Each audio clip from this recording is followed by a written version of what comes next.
वरमाला भी ठीक थी। वर कहाँ से लाएंगे उन देवी के लिए? पता नहीं। फिर वचन क्यों दिया? करुण वचन नहीं देता तो माता को दिया वचन टूट जाता।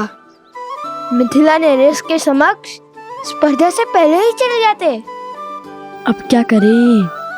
कुश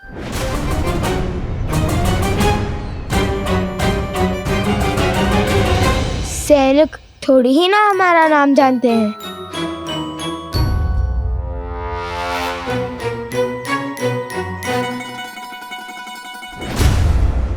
अच्छा, तो यहाँ छुपे बैठे हो?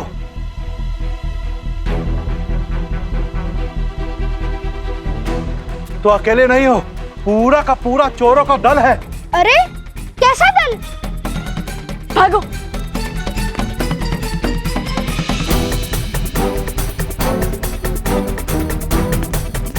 अरे महाशय, आप तो हमारे पीछे ही पड़ गए। कहा ना, मैंने आपका अश्व नहीं चुराया। मैंने आपके अश्व से अनुमति मांग ली थी। उसने हाँ में सर भी हिलाया। फिर भी आप हमसे क्रोधित हैं।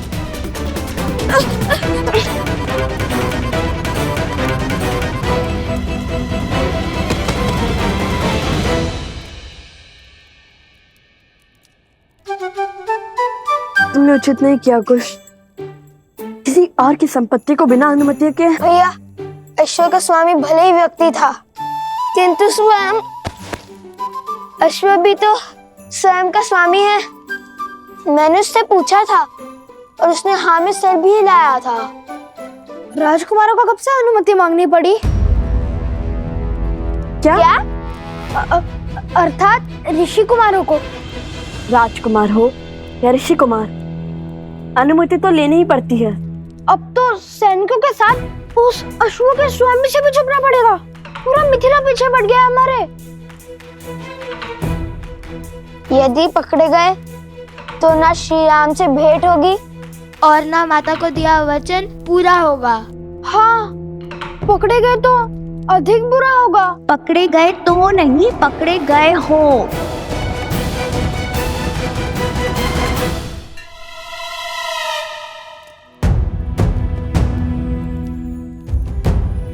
देवी आप यहाँ कैसे? मिथिला वासी हूँ।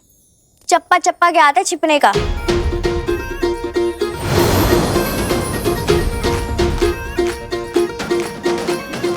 देखिए, ये मेरा वचन है। संध्या तक आपके लिए वरमाला लाऊंगा और वर भी।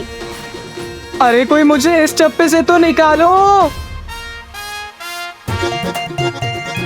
देवी, किसी मिथ्या बोध के कारण आपके सैनिक और वो अश्व का स्वामी हमारे पीछे पड़ गए हैं। परंतु मेरी बात सैनिक, देर रुक जाइए।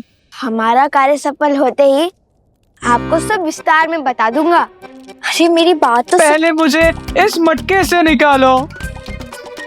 ओ गुरु, रुक जाइए। सैनिक, धैर्य रखिए। अरे कैसे धैर्य रखूं? अब मेरा विश्व इस मटके में समा गया है, ऐसा लग रहा है। आपको मटके से भी निकालेंगे और आपको वरमाला भी मिलेंगी। राजकुमार की हर इच्छा पूरी होती है, बस कहने की देरी है। राजकुमार? ऋषि कुमार? अरे राजकुमार हो या ऋषि कुमार हो, कोई मुझे इससे निकालो। देवी, वरमाला दे देंगे, किंतु वर का थोड़ा कठिन है। मैं वरमाला भी पहनाऊंगा और वर भी बन जाऊंगा। कोई मुझे इससे तो निकालो। हमें आगे बढ़ना होगा। तुम्हें अपनी पड़ी है, पहले इन्हें निकालो। हाँ, प्रयास तो किया था किंतु निकले नहीं। रुको।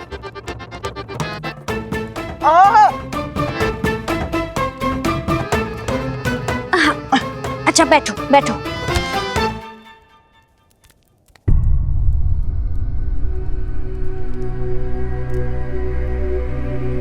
रुको।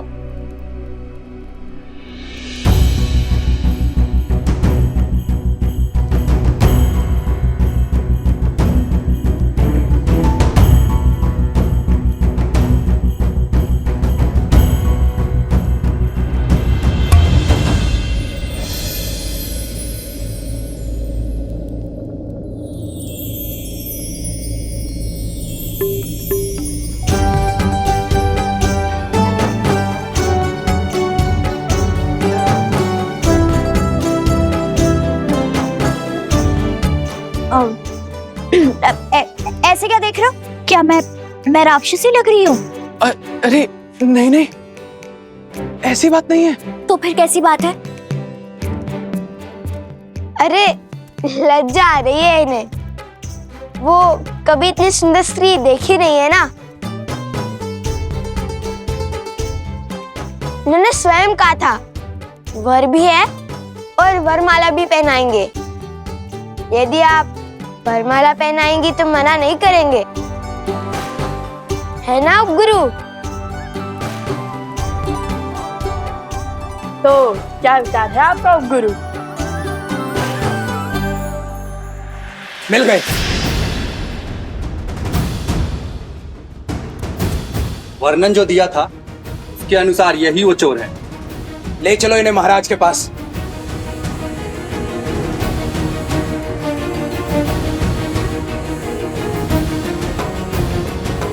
ऐसा साहस मिथिला के पुजारी, त्रिकाल के जमाता, वास्तव में समस्त मिथिला के जमाता है। आपने इनका अपमान करने का दुस्साहस कैसे किया सैनिक? क्षमा करें देवी प्रसूता, परंतु कोई बात नहीं।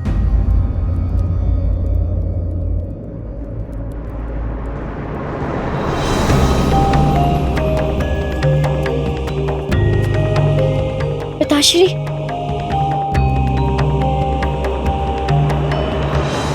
श्री त्रिकाल महोदय प्रणाम। मुझे भी अभी अभी पता चला है कि मेरी पुत्री ने इन महाशय का चयन किया है। शीघ्र विवाह संपन्न होगा।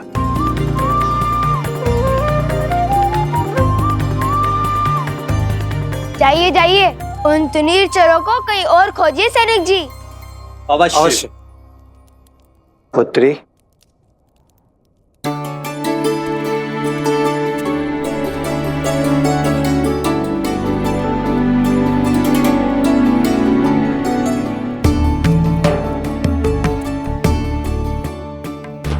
मैं अगस्त गोत्र का शिव उपासक त्रिकाल शरण शर्मा हूं। और ये मेरी पुत्री प्रसूता है। आप हमारे आवास पर अतिथि होकर पधारिए महाशय, और अपना परिचय दीजिए।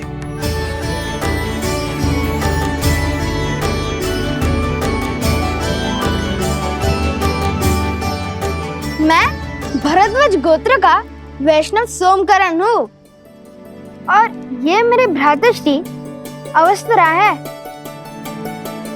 मैं उनकी ओर से अपने विवाह का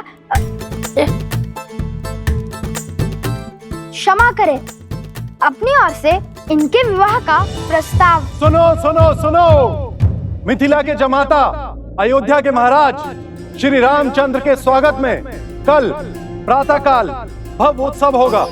उसके पश्चात संसार भर से धनुर्धारी आके अपनी कला का प्रदर्शन करेंगे। अच्छा शुभ होगा, और कल श्री राम से भेंट भी निश्चित है। हाँ भैया, कदाचित माता सीता भी उनके साथ हो।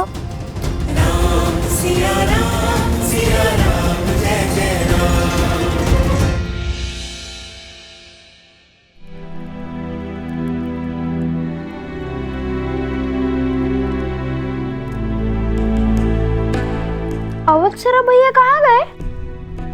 राजकुमार लव, राजकुमार कुछ भी नहीं है यहाँ।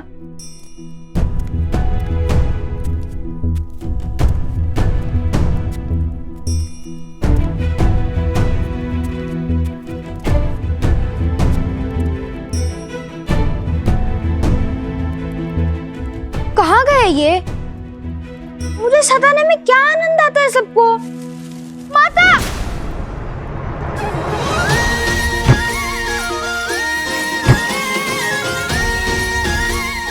टोकरी के भीतर छुपने का छल अच्छा है। पूरी मिथिला हमें तुनीर चोर समझती है, इसलिए तुम हमसे तनिक दूर ही रहना। वे नहीं जानते कि तुम हमारे साथ हो। हाँ, उपगुरु अवत्सरा वरमाला बनाने के पुष्प लेने गया है प्रसूता के साथ। तुम भी जाओ और विवाह की तैयारियां करो। हम स्पर्धा जीतकर अभी आते हैं। किंतु मुझे भी श्री राम से मिलना है। उनसे मिलने का अवसर मैं कैसे छोड़ दूं? जिसके भाग्य में जब उनके दर्शन होंगे वे तभी उसे मिलेंगे। हाँ, किंतु ठीक है, चलो किंतु अपनी टोकरी की व्यवस्था स्वयं कर लेना।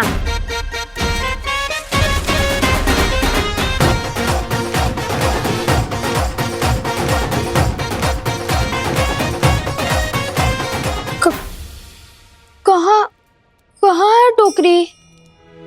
अरे यदि मुझे कोई पहचानता ही नहीं तो मुझे छुपने की क्या आवश्यकता है?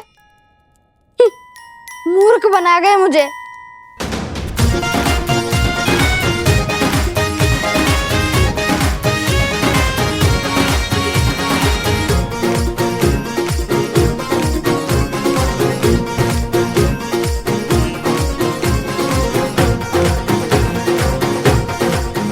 अरे चलो चलो, शीघ्र चलो, प्रतिस्पर्धा आरंभ होने वाली है। हाँ हाँ, चलो मित्रों, शीघ्रता करो नहीं तो विलंब हो जाएगा। चलो जल्दी चलो।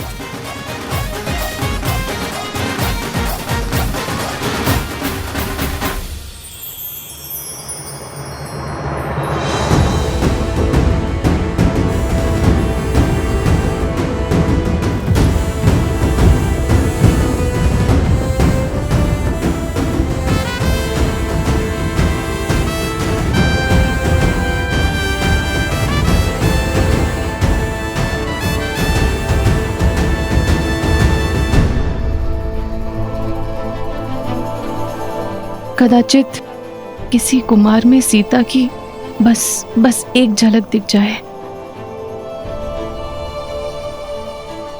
आज की धनुर्धार प्रतियोगिता में संसार भर से मिथिला पधारने के लिए आप सबका कोटि कोटि धन्यवाद। शीघ्र ही मिथिला नरेश की उपस्थिति में आप सबकी प्रतीक्षा का अंत होगा और स्पर्धा का आरंभ होगा। मिथिला नरेश महाराज जनक पधार रहे हैं।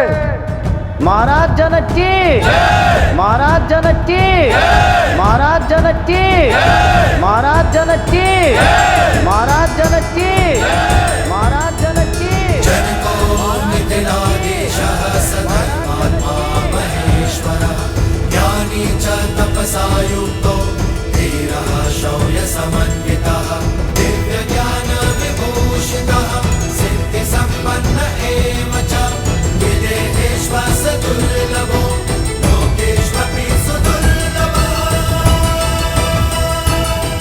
और आज महाराज जनक के साथ ही मिथिला की पावन धरा पर मिथिला के जमाता, रावण के मर्दक कौशल नरेश, धर्मपरायण, मर्यादा पुरुषोत्तम श्री राम के पग पड़ रहे हैं।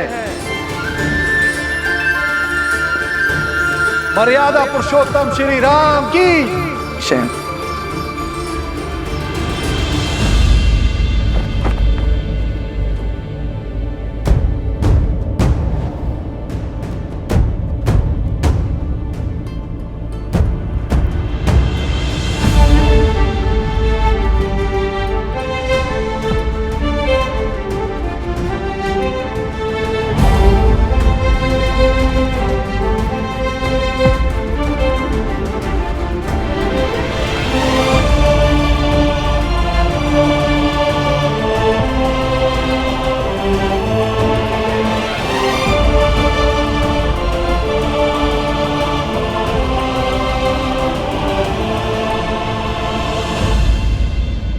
आप समझे या न समझे, मिथिला की जनता अपनों और अन्यों में अंतर जानती है।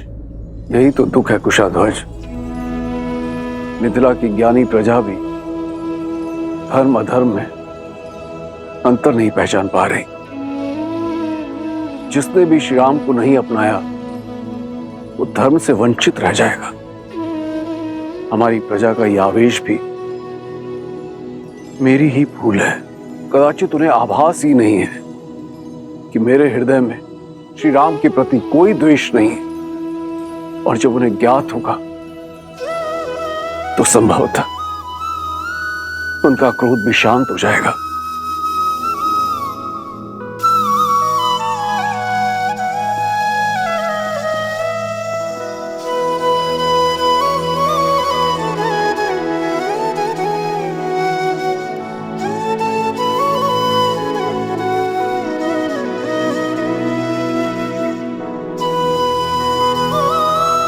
बोलो अयोध्या नरेश, मिथिला के जमाता सियावर रामचंद्र की।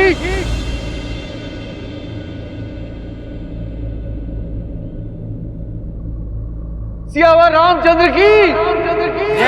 सियावर रामचंद्र की। सियावर रामचंद्र की। सियावर रामचंद्र की। सियावर रामचंद्र की। सियावर रामचंद्र की। सियावर रामचंद्र की। सियावर रामचंद्र की। सियावर रामचंद्र की। सियावर रामचंद्र की। सियावर रामचंद्र की। सियावर रामचंद्र की। सियावर रामचंद्र की। सियावर रामचंद्र की। सियावर रामचंद्र की। सियावर रामचंद्र की। लगता है श्री राम मंच पर आ गए। भैया मुझे इन्हें देखना है, शीघ्र चलिए ना। चलो।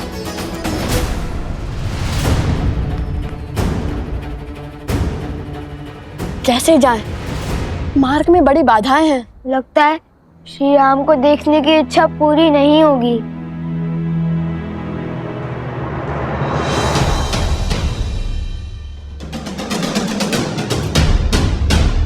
तुम्हारी इच्छा अवश्य पूर्ण होगी कुश।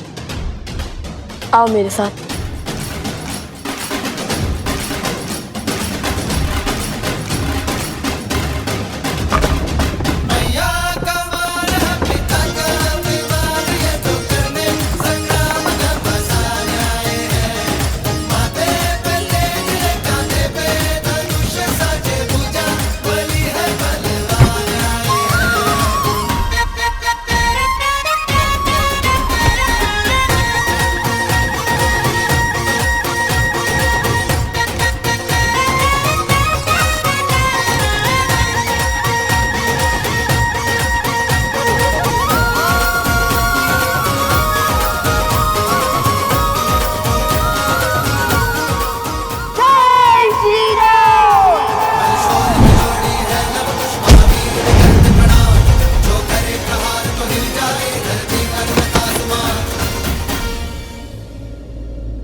श्री राम।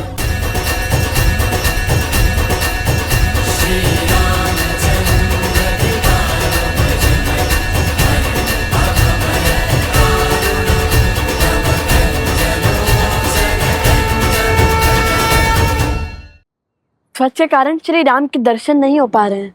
भैया इस समस्या का समाधान अभी कर देता हूँ। नहीं कुश, ध्वज राज्य की गरिमा होती है, उनकी भावनाएं उससे जुड़ी होती हैं, और प्रहार तो शत्रुओं के ध्वज पर भी नहीं करना चाहिए। कुश स्मरण है ना माता ने क्या सिखाया था?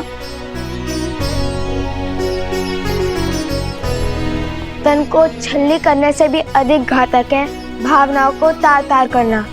तन के घाव भर जाते हैं, मन के नहीं। हनुमान जी होते तो कितना अच्छा होता। पवन देव से कहकर इस तीव्र वायु को रोक देते। यदि माता ने महाराज जनक से मिलने के लिए मना न किया होता तो दर्शन तो क्या, अभी तक तो भेंट भी हो चुकी होती श्री राम से। किंतु तुमने उचित कहा कुश, पवन देव कहकर इस तीव्र वायु को रोक देते हनुमान जी। हे पवन देव, भक्त को भगवान से रोकना प्यासे को जल से दूर रखने के समान है। हमने भी आपके पुत्र हनुमान जी की भांति श्री राम की अनन्य भक्ति की है। इतने संकट पार कर हम यहाँ आए हैं।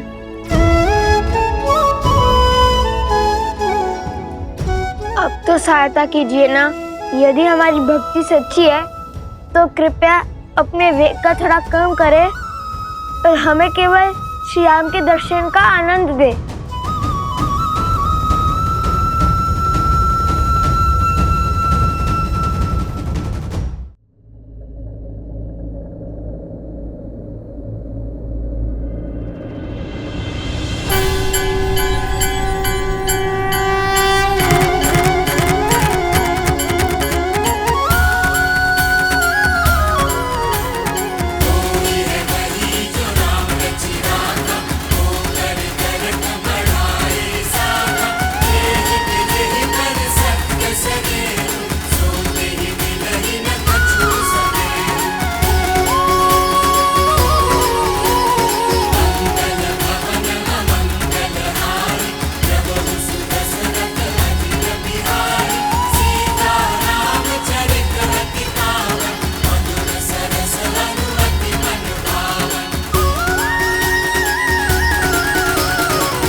राम श्री राम।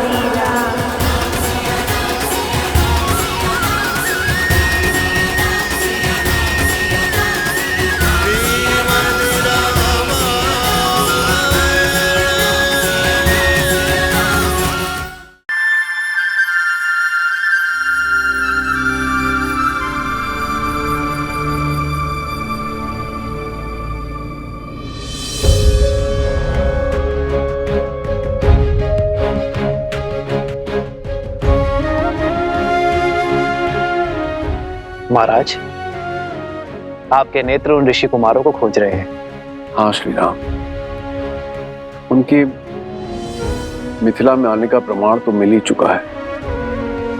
वो तुनीर, अवश्य ही वो यहीं कहीं होंगे। फिर चिंता किस बात की? ऐसी प्रतिस्पर्धा कोई धनुर्धर नहीं छोड़ेगा। आप स्पर्धा का शुभारंभ कीजिए महाराज। वो बालक अवश्य भाग लेंगे। हम अवश्य भाग लेंगे कुश। प्रतियोगिता क्षेत्र में हमारे जाने पर रोक है, किंतु हमारे बाणों को तो नहीं।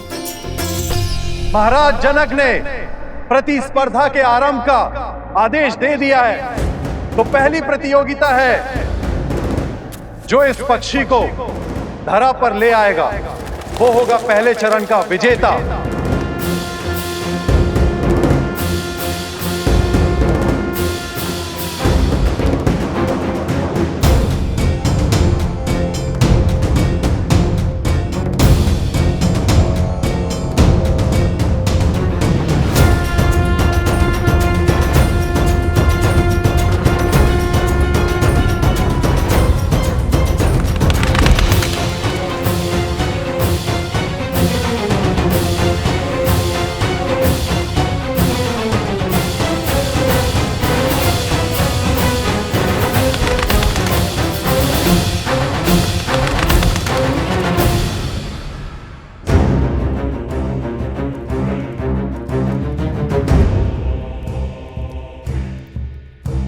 पुनः यही आ पहुंचा। वहां जाता हूँ जैसे आया था।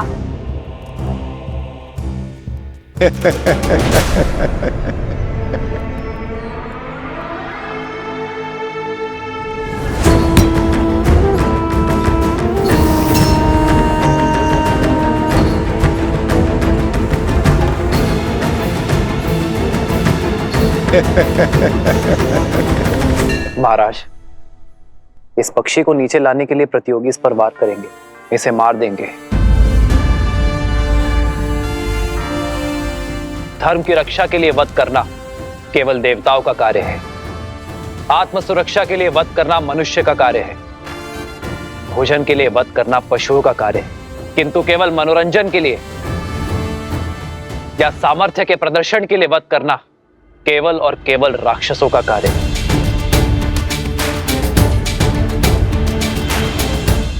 उचित कहा प्रभु, किंतु अब क्या किया जाए? इस पक्षी को बिना मारे भूमि पर लाना होगा। उसे आहत करना निषेध है। उचित कहा आपने श्री राम। मैं ये कैसे नहीं समझा। जिन ऋषि कुमारों की मुझे खोज है वो इस प्रतियोगिता में जीव हत्या कदापि नहीं करेंगे। भ्राता कुशाध्वज,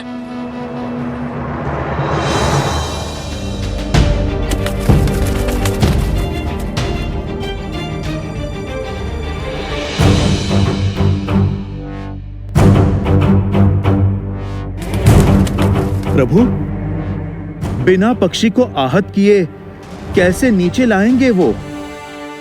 ये तो नन्हे बालक जान पड़ते हैं।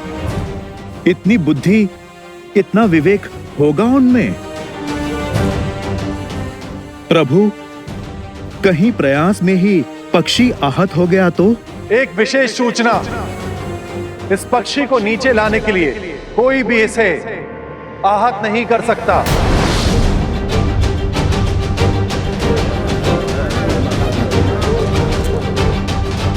अरे बिना वार किए नीचे कैसे लाएंगे?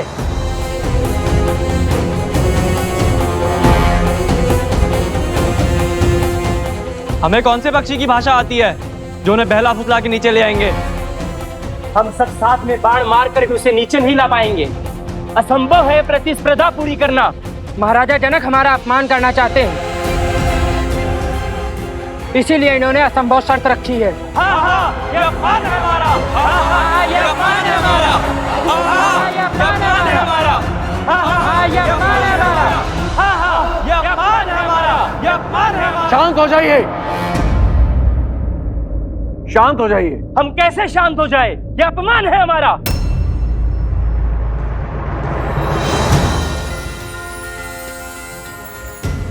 जय श्री राम। भैया वो देखिए, हनुमान जी, हनुमान जी। जय हनुमान, जय बजरंगबली। धन्य हो गए हम। पहले प्रभु श्री राम और अब हनुमान जी के भी दर्शन हो गए हमें।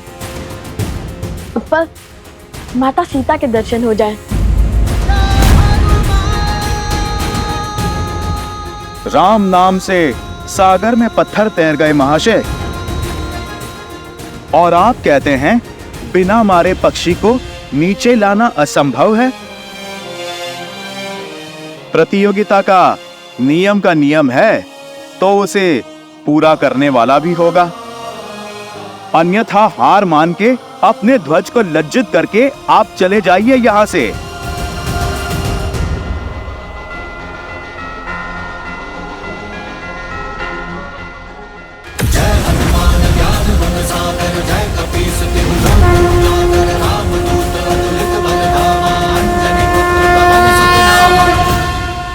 हम पक्षी को बिना आहत करे भूमि पर तो ले आएंगे, किंतु ये केवल प्रथम चरण है और हमारे इस कार्य से महाराज जनक को भी ज्ञात हो जाएगा कि हम प्रतियोगिता क्षेत्र में आ चुके हैं।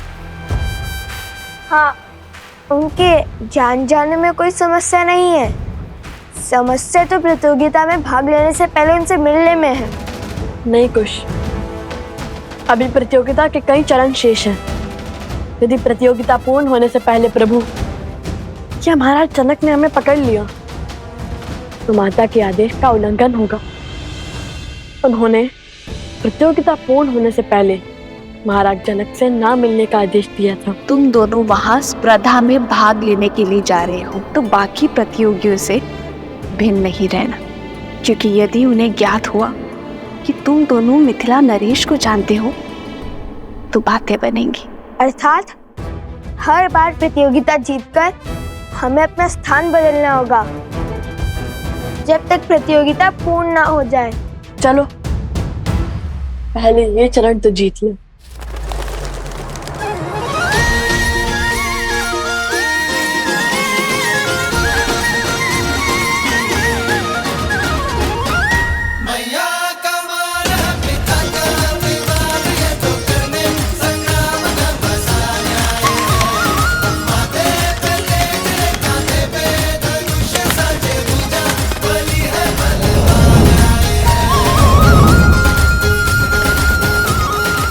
अभी नहीं कुछ, उसे तनिक हमारे महाराज के निकट तो आने दो।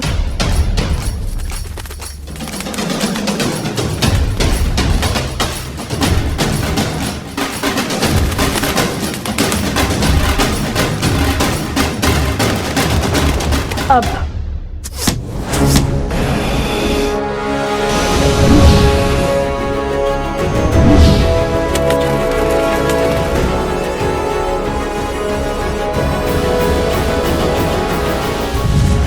वो देखिए तीर।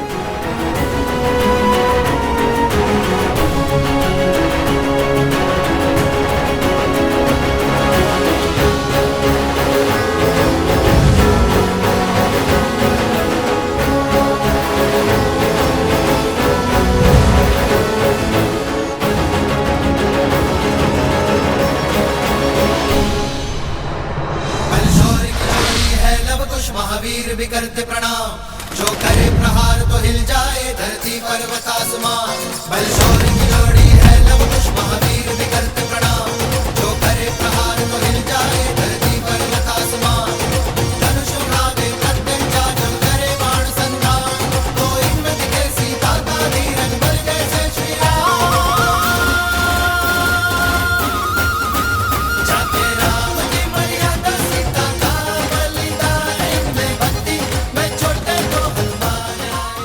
अद्भुत।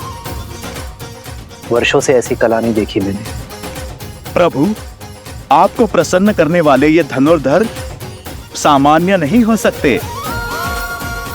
ये अवश्य ही उन ऋषि कुमारों की लीला होगी।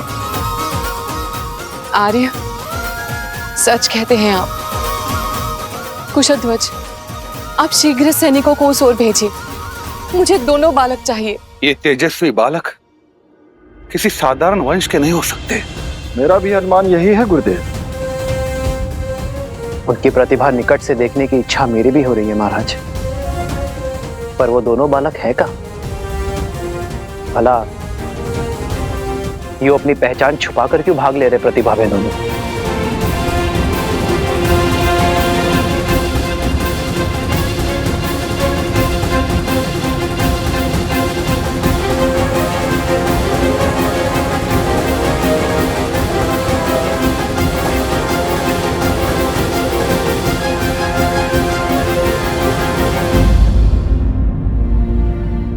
मुझे पूर्ण विश्वास है कि ये वही वीर बालक है, किंतु ये छुप छुप किस स्पर्धा में भाग क्यों ले रहे हैं? उन बालकों को खोजना चाहते हैं तो प्रतिस्पर्धा आगे बढ़ाइए महाराज। जिन्होंने पहले चरण में अपना शौर्य दिखाया है, वो दूसरे चरण में भी अपनी उपस्थिति अवश्य दिखाएंगे। आनंद,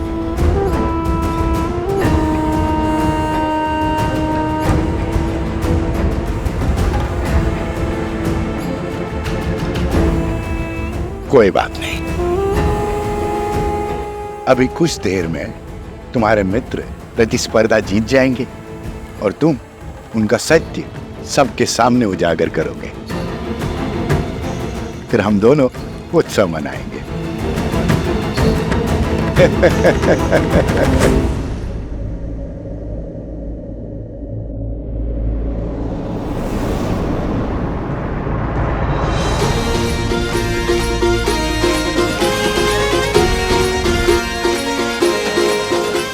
जाओ वहां, खोजो उन्हें।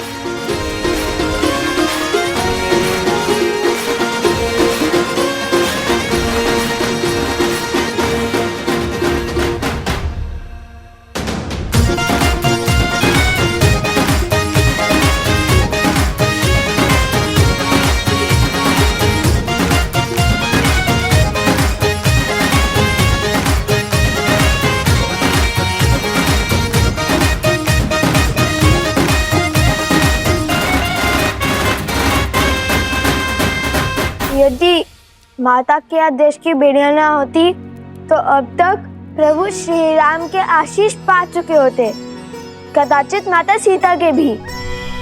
माता ने प्रतियोगिता पूर्ण होने से पहले महाराज जनक के समक्ष न आने का आदेश इसलिए दिया था ताकि महाराज जनक को कोई पक्षपाती न समझे, और यदि ये आदेश ना हुआ होता तो प्रतियोगिता स्थल से इतनी दूर, इतनी बाधाएं पार कर स्पर्धा में भी ना जीते होते। उचित है। और वैसे भी प्रभु श्री राम का आशीष तो देर सवेर भी ले लेंगे हम। तो अब समय आ गया है इस प्रतियोगिता के दूसरे चरण का आरंभ करने का। देखते हैं इस चरण में कौन जीतता है, वो जो हमारे समक्ष हैं या वो जो गुप्त हैं, जिनके केवल बाण ही हमारे समक्ष हैं।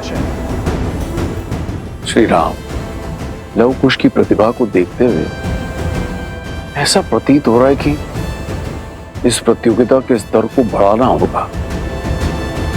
आपके क्या विचार है?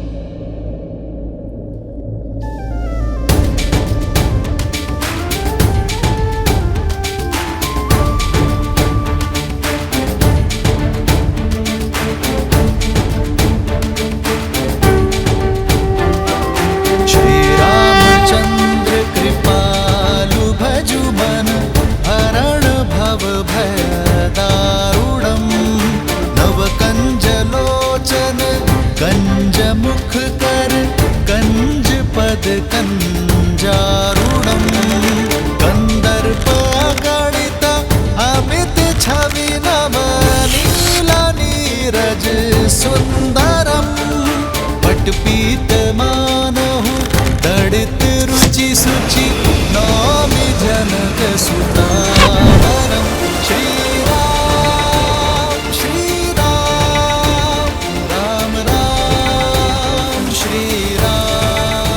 भूमि से जल और मन का पाप जब बाहर निकलता है तो उसके स्रोत को रोकना असंभव हो जाता है। आज जो धनुर्धारी इस जल के स्रोत को रोक पाएगा वही वास्तव में महान कहलाएगा और इस चरण का विजेता भी।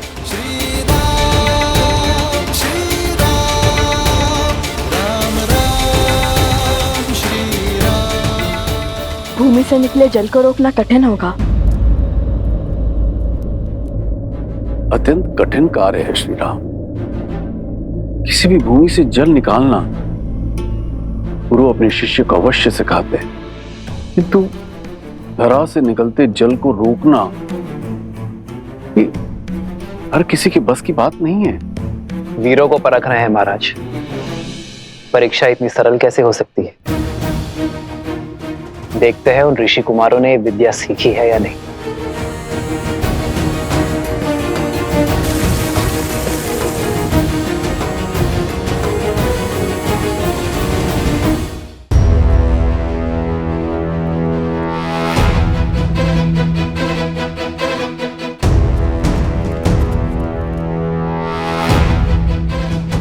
भैया, बिना माटी कंकड़ के इस धरती से निकलते जल को कैसे बंद करेंगे?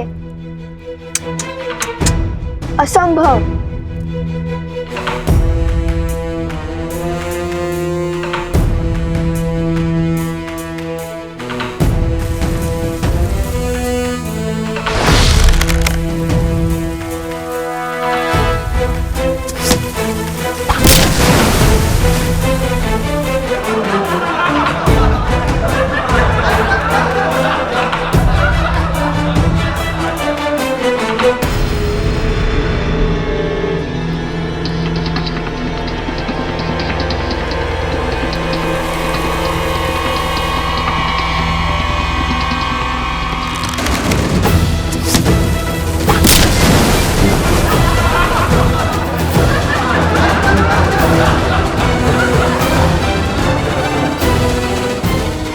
स्मरण है भगवान वाल्मीकि ने हमें क्या कहा था?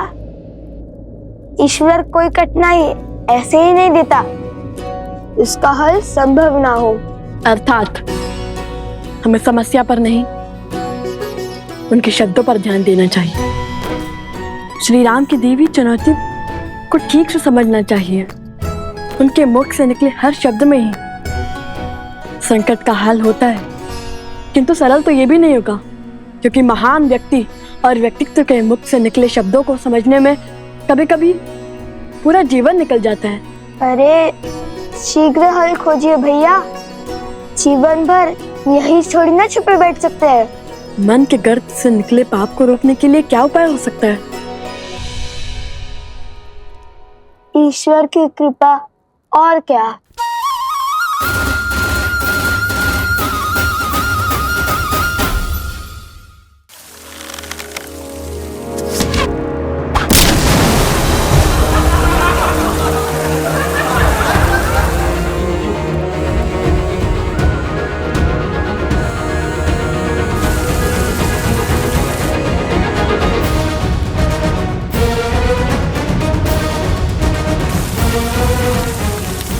लो, मिल गया उपाय।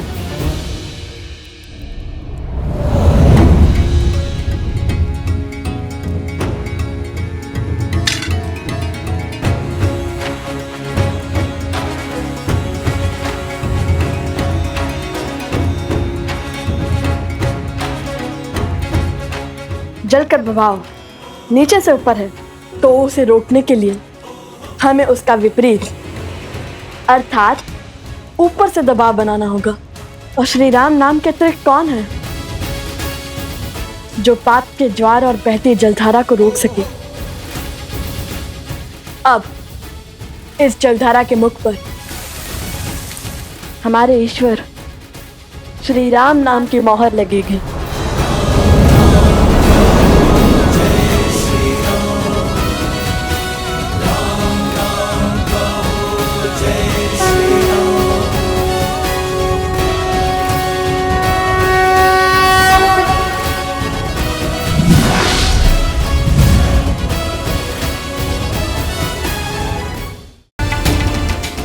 आज जो धनुर्धारी इस जल के स्रोत को रोक पाएगा वही वास्तव में महान कहलाएगा, और इस चरण का विजेता भी।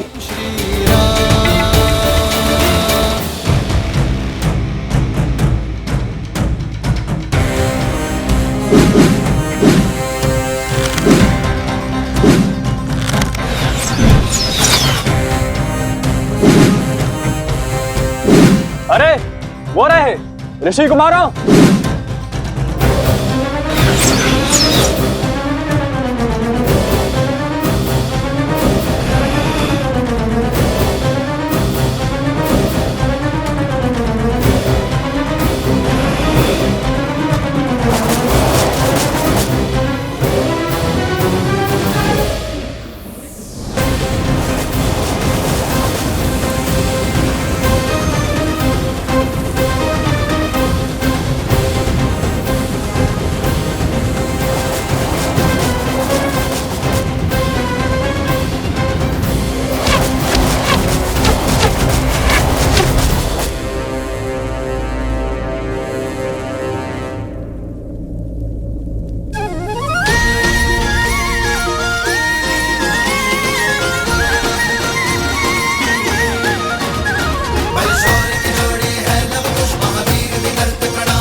अद्भुत अद्भुत क्षमता है इन बालकों में, और वो भी ऋषि कुमार।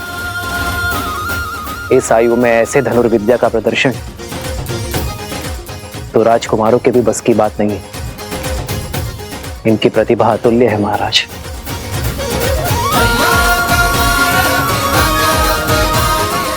अरे रुको,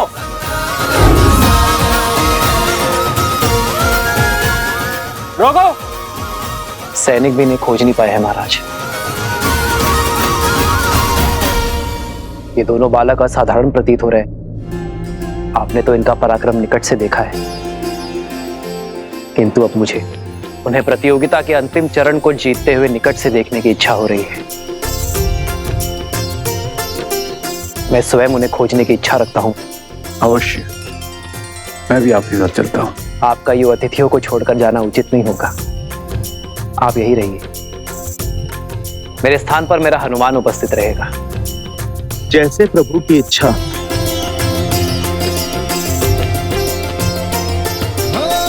मंगल भवन मंगल हारी, द्रवहु सुदशरथ अजर बिहारी। सिया राम जय जय राम।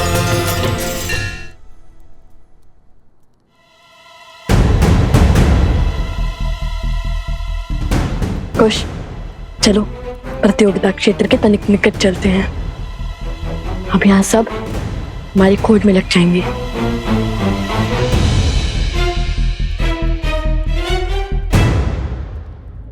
अद्भुत धनुर्विद्या का प्रमाण देते हुए हमारे गुप्त प्रतियोगी ने दूसरा चरण जीत लिया है, और इसी के साथ हम आ पहुंचे हैं इस स्पर्धा के आखिरी चरण में। अब देखना यह है कि इस अंतिम चरण में वो हमारे समक्ष आते हैं या नहीं।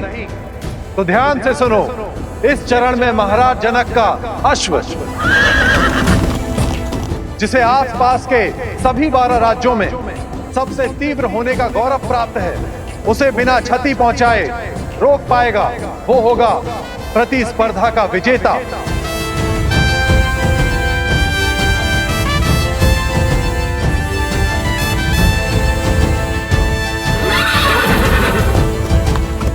ये तो सच में असंभव है। भैया, अश्व के आसपास बाणों का घेरा बनाने से कोई लाभ ही नहीं होगा। वो एक छलांग में उसे पार कर लेगा। यहाँ से तो सब असंभव लगता है। अश्व भी दिखाई नहीं दे रहा है, और प्रतियोगिता क्षेत्र तो उस और है ना। चलो उस वृक्ष पर चढ़ के देखते हैं, कदाचित कोई मार्ग दिखे।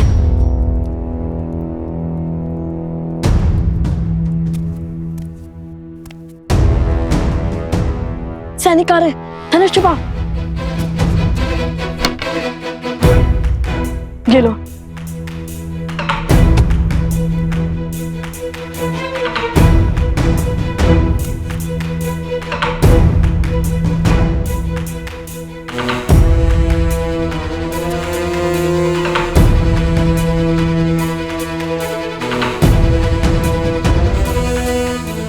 ये तो अयोध्या के सैनिक हैं। इतने सैनिक मिलकर उन दो बालकों को नहीं खोज पा रहे हैं। शीघ्र ही हमें उन दोनों को महाराज के समक्ष ससम्मान प्रस्तुत करना होगा। लगता है पूरी मिथिला और अयोध्या मिलकर हमें खोजने में जुट गई है। वो देखो, मिथिला के सैनिक जिन्हें हमने माटी में स्नान करवाया था।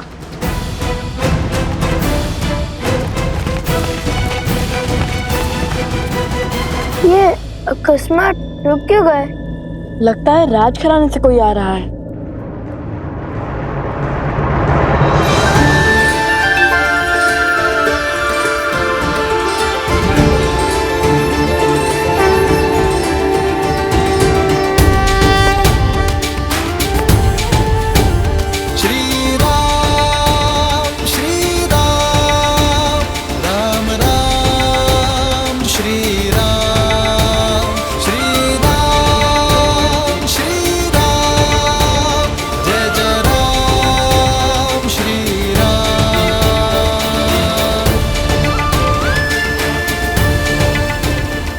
अंततः भक्त को भगवान के दर्शन मिल ही गए। हमारे आराध्य, हमारे भगवान,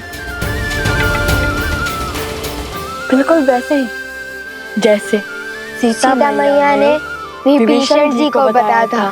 श्री रामचंद्र कृपालो भजमन हरन भव भय दारुणम। नवकंज लोचन कंज मुख कर पदकंजारुणम। कंदर्प अगणित अमित छवि नवनील नीरज सुंदरम। पटपीत मानहु तडित रुचि शुचि नौमि जनक सुतावरम।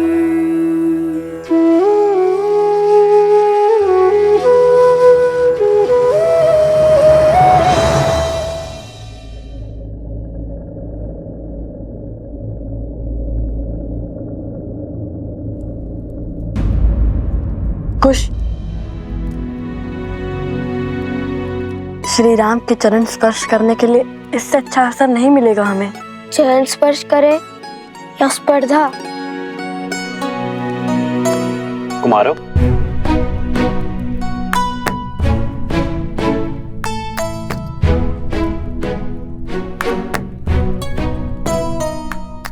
आभास होता है ये भार बहुत अधिक है। लाइए मैं सहायता कर देता हूँ। नहीं नहीं नहीं, हम स्वयं ले जाएंगे। प्रतिदिन का कार्य है भद्र।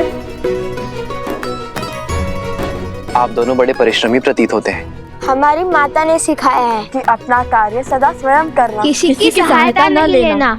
बड़ी अच्छी सीख दी है। किंतु मुझे आप दोनों की सहायता चाहिए कुमारों। कि आपने हाथों में धनुष लिए दो ऋषि कुमारों को देखा है? केश भी लंबे हैं उनके। हाँ हाँ, उस ओर गए वो दोनों ऋषि कुमार।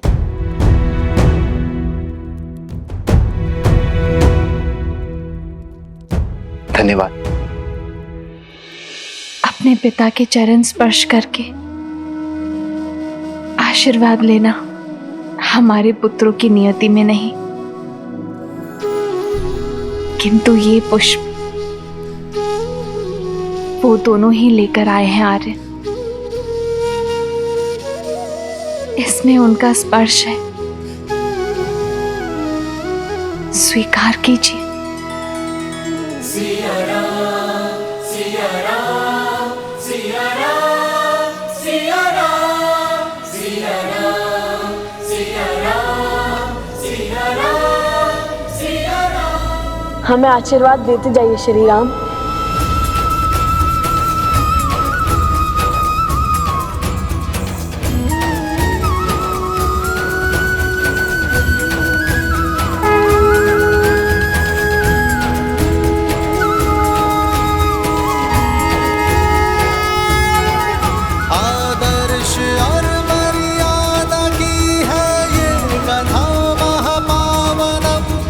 काट मद श्री से मिला दे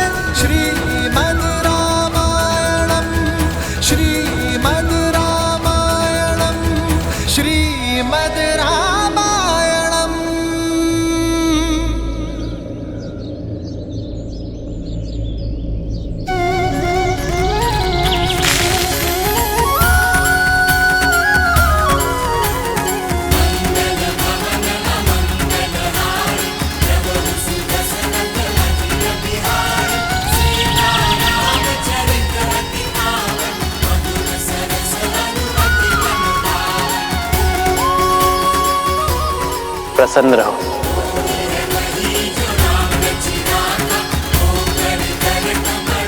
चिरंजीवी रहो, यशस्वी रहो।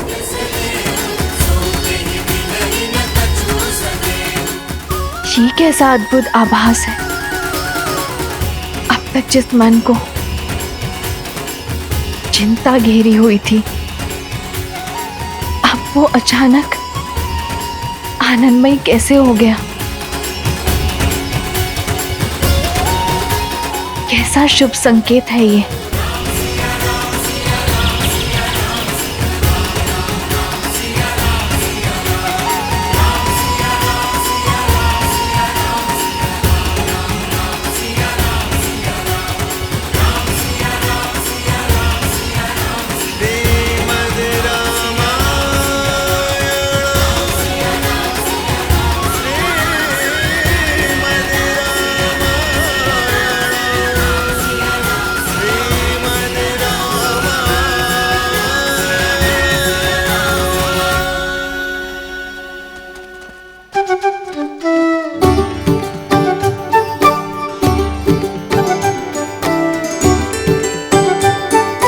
बुरी बात, असत्य क्यों कहा तुमने? हम तो यही हैं। असत्य? और मैंने तो केवल इतना ही कहा था कि वो दो ऋषि कुमार उस ओर से आए थे और हम भी तो उसी ओर से आए, तो हम भी थे ना उसी ओर से। सत्य को तर्क में मत उलझाओ कुश। श्री राम से असत्य कहा है तुमने। प्रतियोगिता जीतने के बाद जब हम प्रभु श्री राम से मिलेंगे तो हमें उनसे क्षमा मांगनी होगी, समझे तुम? समझ गया भ्राता श्री। अब चलिए, वहाँ कोई सैनिक नहीं है। चलो।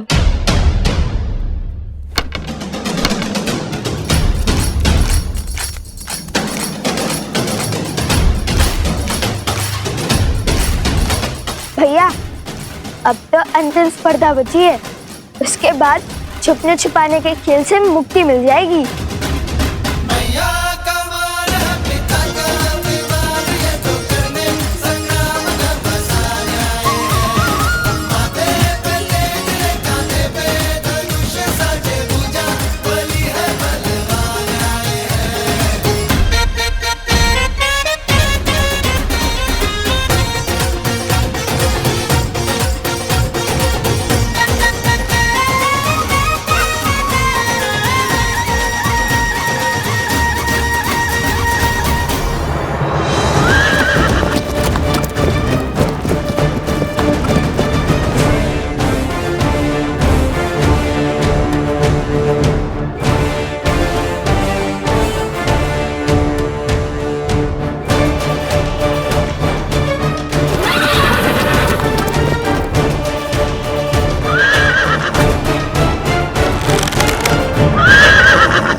सावधान, अश्व को क्षति नहीं पहुंचनी चाहिए। जानता हूं, मैं तो केवल इसे भयभीत कर रहा था।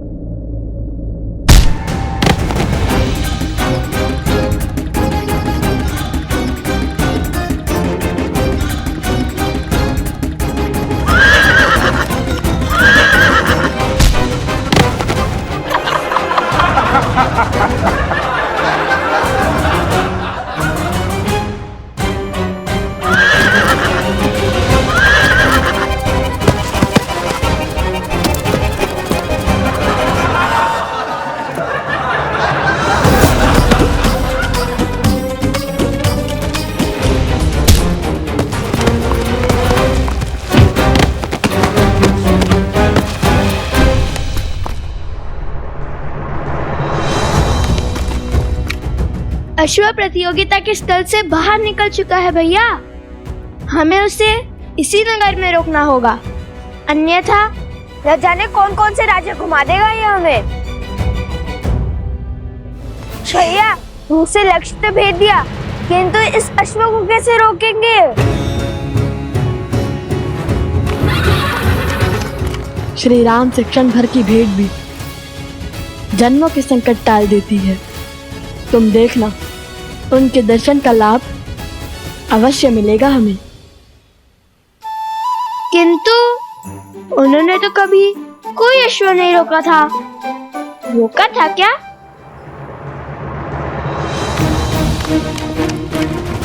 वो देखिए भैया, वो रहा। कुछ सोचिए भैया, कैसे रोके इस अश्व को? यदि हमें मार्ग नहीं दिख रहा तो हम उसके मार्ग का अवरोध बन जाएंगे। सज्जो कुछ फिर विचार कर लीजिए भैया, मुझे तो ये बड़ा क्रोधित लग रहा है। सोचो कुछ, श्री राम ने क्या कहा था? उन्होंने तो कहा था, प्रसन्न रहो, संतुष्ट रहो और चिरंजीवी रहो। किंतु इस अश्व को पकड़ने में क्या संतुष्टि, क्या प्रसन्नता होगी भैया? प्राणी प्रसन्न और संतुष्ट कब होता है? मैं तो तब संतुष्ट रहता हूँ जब मेरा पेट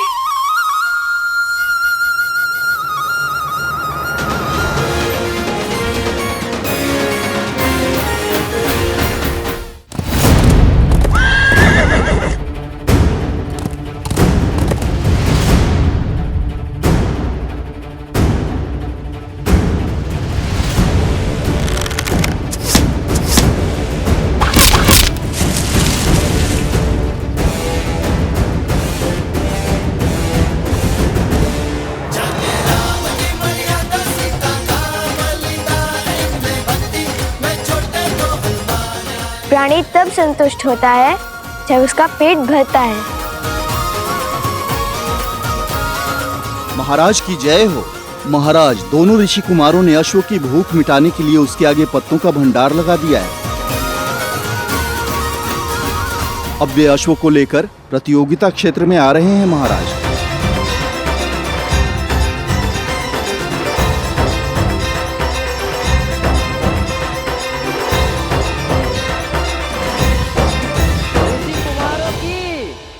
ऋषि कुमारों की लगता है तुम्हारे मित्र स्पर्धा जीत गए हैं। समय आ गया है जब उस प्रतियोगिता क्षेत्र में उन्हें पुरस्कार मिल रहा होगा। तब पूरे नगर के समक्ष तुम्हें उन्हें जीवन का सबसे बड़ा आघात देना होगा।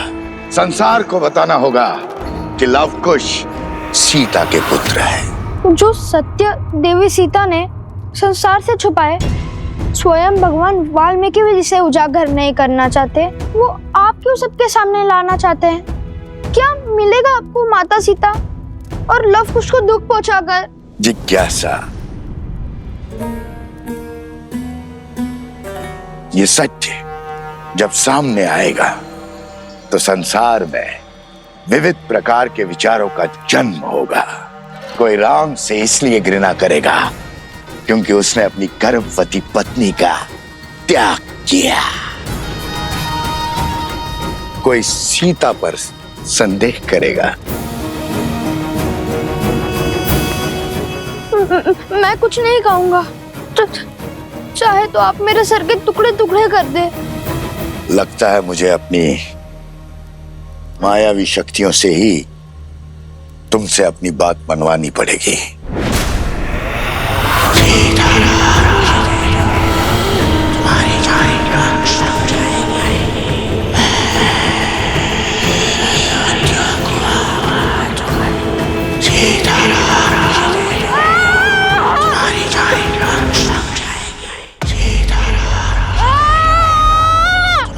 राम नाम के समक्ष कोई असुरी शक्ति टिक नहीं सकती। राम, राम, राम, राम, राम, राम, राम, राम, राम, राम। मौन हो जाओ मूर्ख बालक। राम, राम।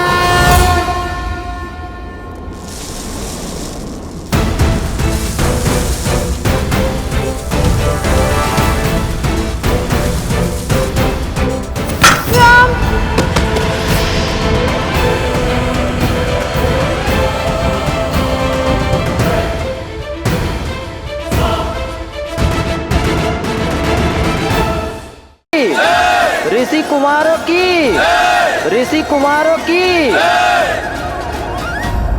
भैया, श्री राम और माता सीता दिखाई नहीं दे रहे हैं। मेरे नेत्र भी उन्हें ही ढूंढ रहे हैं।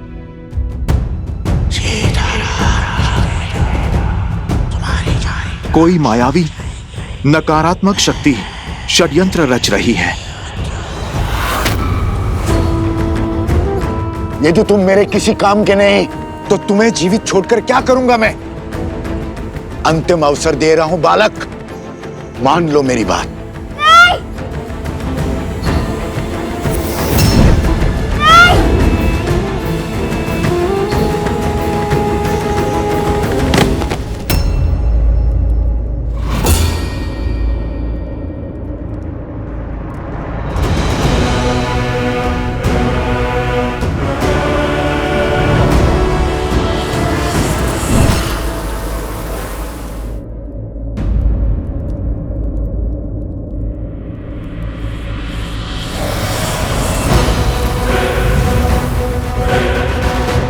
बालक, बालक उठो।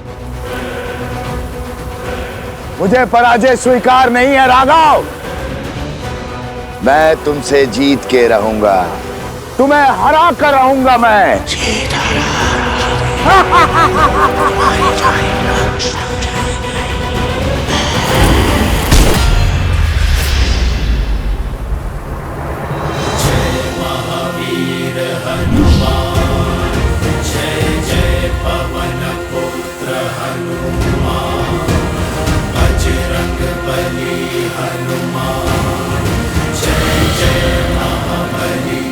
हनुमान, ये समय प्रहार करने का नहीं, प्रहार से बचने का है। बचा सकते हो तो बचा लो अपना राम राज्य।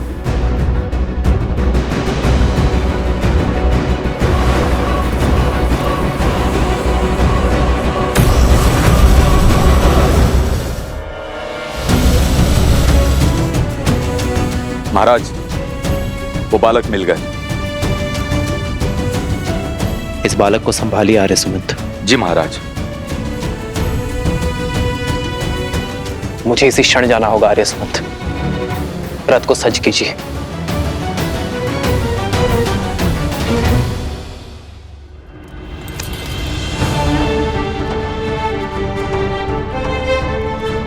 आर्य सुमंत, महाराज जनक से मेरी ओर से क्षमा मांगिएगा। उनसे विदा लिए बिना जाना पड़ रहा है, और उन ऋषि कुमारों को मेरी ओर से ये भेंट दीजिएगा। कभी अवसर मिला तो उनसे भेंट का लाभ मिलेगा मुझे।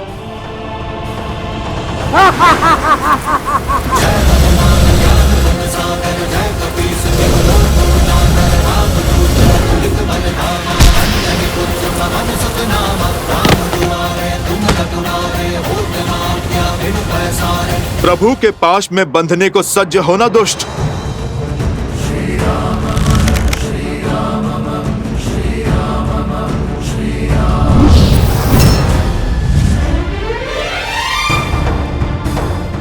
अयोध्या चलो हनुमान, हमारे पास समय अधिक नहीं है।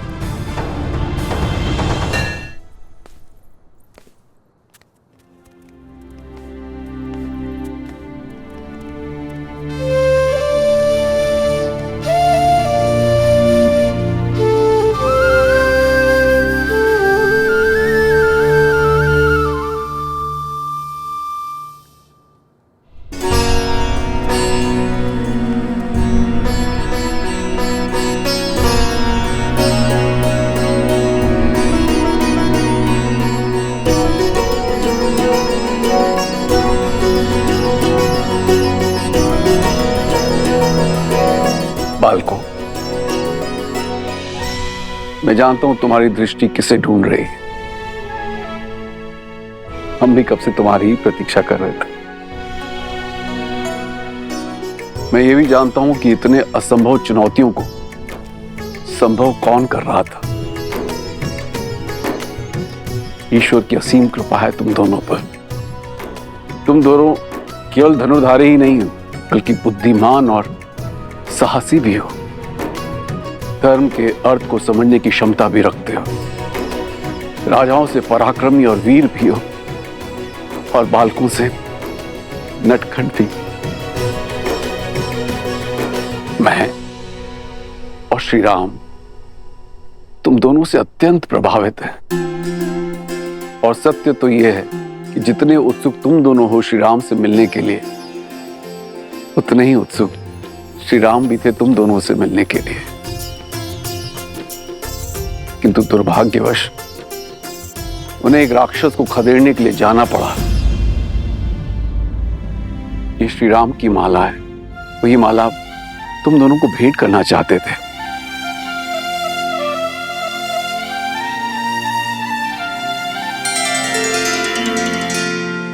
कितना सुंदर रूप है, कितना सुंदर भाव और स्वभाव है, इतनी नम्र छवि। तुम दोनों को देखकर किसी का स्मरण हो आया।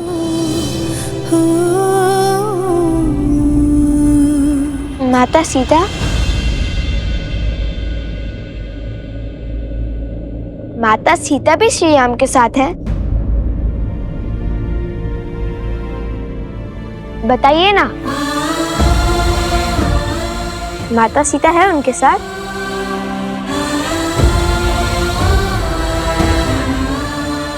कोई बात नहीं, जब हम अयोध्या जाएंगे तब माता सीता से भी मिलेंगे और श्री राम से भी।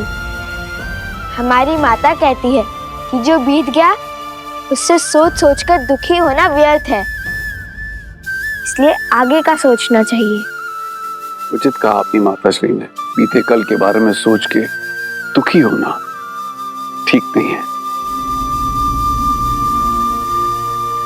अत्यंत बुद्धिमान प्रतीत होती है तुम्हारी माता। मैं भी उनसे मिलना चाहती हूँ, मुझे भी अपने साथ ले चलो। सुना ना? अवश्य महारानी, वो भी आपसे मिलकर बहुत प्रसन्न होंगी। उत्तर की ओर वन के निकट भगवान वाल्मीकि के आश्रम में ही रहते हैं। उचित है, हम शीघ्र ही आश्रम आएंगे तो भगवान वाल्मीकि का आशीर्वाद देंगे। आप लोग यहां से प्रस्थान करें और आपकी भेंट, आपका पुरस्कार स्वीकार करें।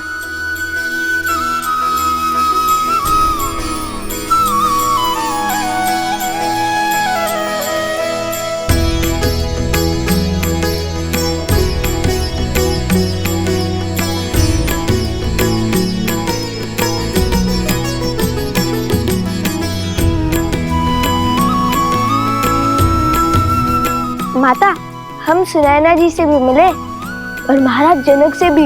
महाराज जनक यहाँ पे भी आएंगे।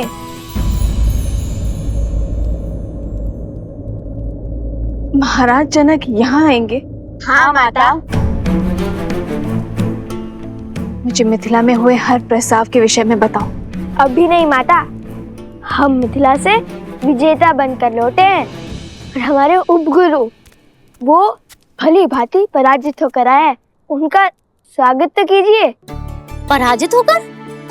किससे और कहाँ है उपगुरु? आश्रम के बाहर है, विजेता की सेवा कर रहे हैं। हाँ, लौटते हुए पूरे मार्ग में सेवक की भांति सेवा करते हुए आए हैं। कभी जल का घड़ा तो कभी फल की टोकरी लेकर आए हैं। किसके लिए? आप सभी को मेरा प्रणाम। ये प्रसूता है, मेरी धर्मपत्नी।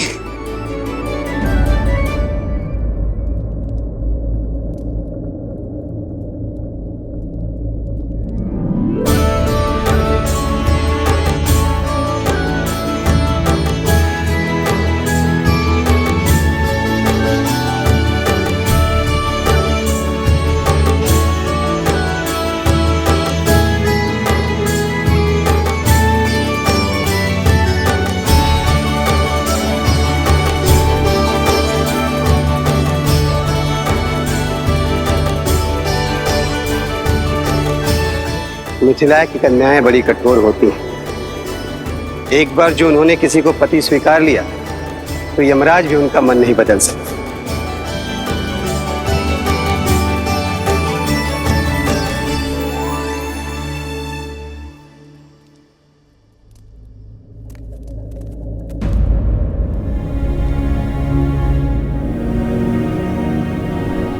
ये क्या? सब चले क्यों गए? क्या हमसे कोई भारी भूल हुई है?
इस समस्त संसार में धर्म के अश्व का घूमना अनिवार्य है।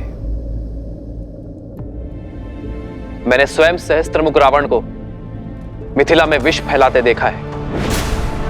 उसने एक बालक को अपने माया के भ्रम से बांधा था। किंतु अच्छी बात यह है कि बालकों पर कुविचारों का प्रभाव विलंब से होता है, इसलिए सहस्त्रमुख रावण सफल नहीं हो पाया। किंतु अब हमारे पास समय शेष नहीं है। हमें शीघ्र अतिशीघ्र अश्वमेध यज्ञ प्रारंभ करना होगा। महाराज, क्या अब आप दूसरा विवाह करेंगे अथवा भाभी मां सीता को?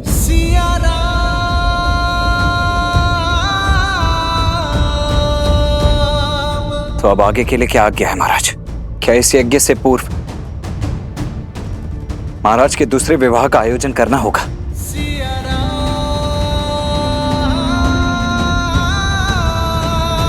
इसकी कोई आवश्यकता नहीं है लक्ष्मी। विवाह तो मैं कर चुका हूं।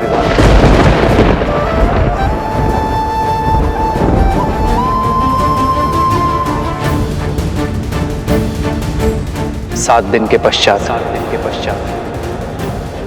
मैं प्रजा के सामने अपनी पत्नी के साथ उपस्थित हो जाऊंगा।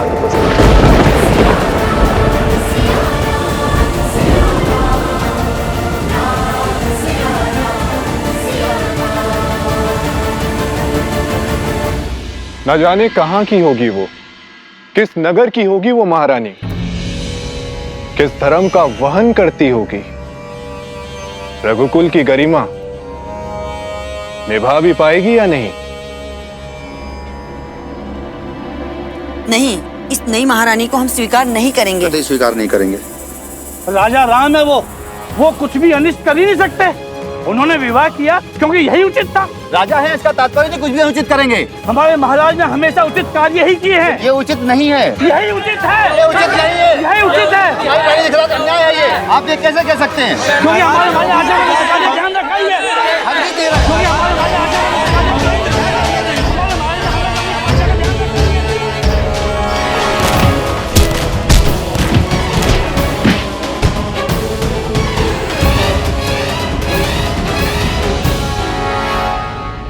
माता, वैसे भी उचित ही हुआ। महारानी सीता के बिना श्री राम तो अधूरे हैं। जब हम मिलेंगे तब माता सीता भी होंगी श्री राम के साथ। और तब तक के लिए श्री राम की भेंट है ना हमारे पास।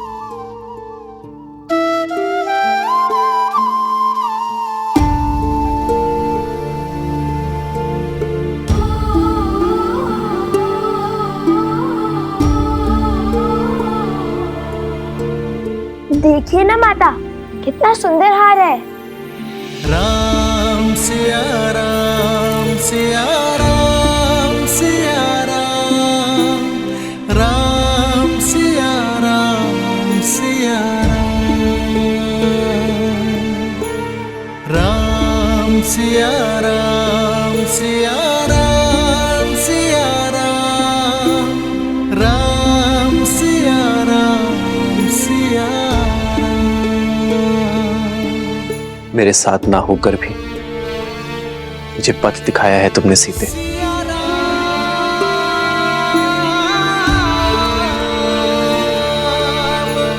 प्रभु, आप जो करेंगे वो उचित ही होगा, किंतु प्रजा में जो ये तर्क वितर्क चल रहा है, इसे रोकने का मार्ग अवश्य ही खोजना होगा। अपने हृदय को और दृढ़ बनाने के लिए मुझे तप का मार्ग खोजना होगा हनुमान।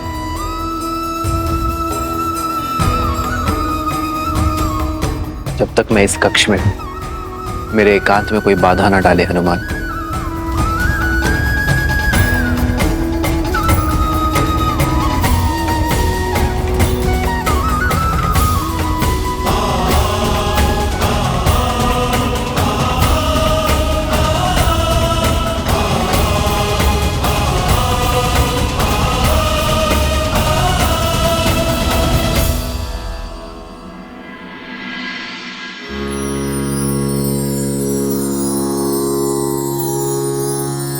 या कुन्देन्दु तुषारहार धवला या शुभ्रवस्त्रावृता या वीणावरदण्डमण्डितकरा या श्वेतपद्मासना या ब्रह्माच्युतशङ्कर प्रभृतिभिः देवे सदा वन्दिता। सा मां पातु सरस्वती भगवती निशेषजाड्यापहा निशेषजाड्यापहा निशेषजाड्यापहा।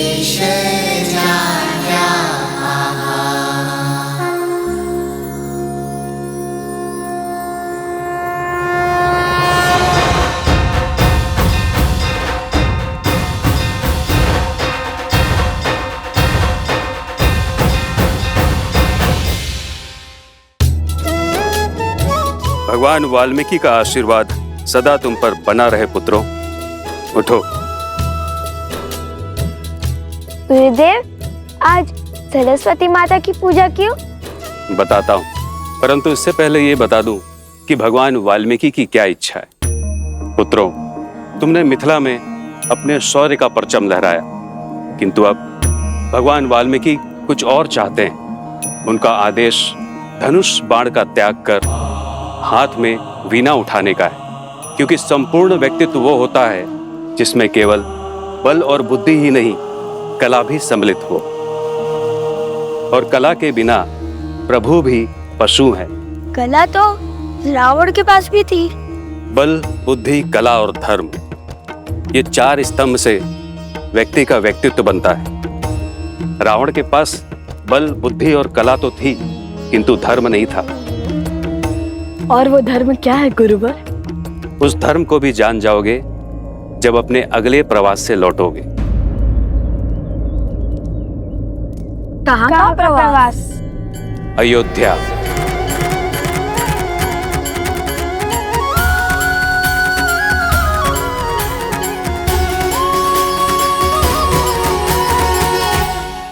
हम तो मिथिला कुमारी के सिवा किसी और को भी महारानी स्वीकार नहीं करेंगे। श्री राम से भी विरोध करेंगे। समझने का प्रयास करो। अयोध्या को यज्ञ की, वो यज्ञ को महारानी की आवश्यकता है।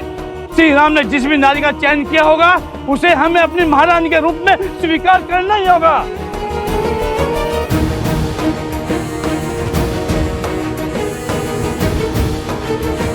कौशल राज, राजा रामचंद्र की जय। राजा रामचंद्र की जय। राजा रामचंद्र की जय। राजा रामचंद्र की जय।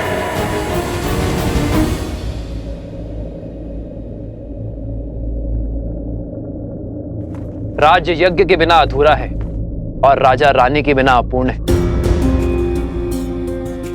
इसलिए मैंने अपनी प्रिय पत्नी के शोक को त्याग कर इस राज्य को धर्म से सबल करने का निर्णय लिया है। राजा रामचंद्र की जय। राजा रामचंद्र की जय। राजा रामचंद्र की जय।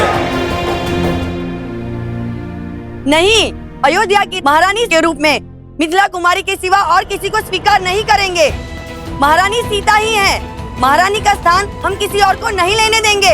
हाँ तुम बिल्कुल ठीक कह रही हो, हमारी महारानी देवी सीता ही हो सकती हैं। हाँ हाँ सीता ही हो सकती हैं। महारानी सीता की, महारानी सीता की, महारानी सीता की, महारानी सीता की।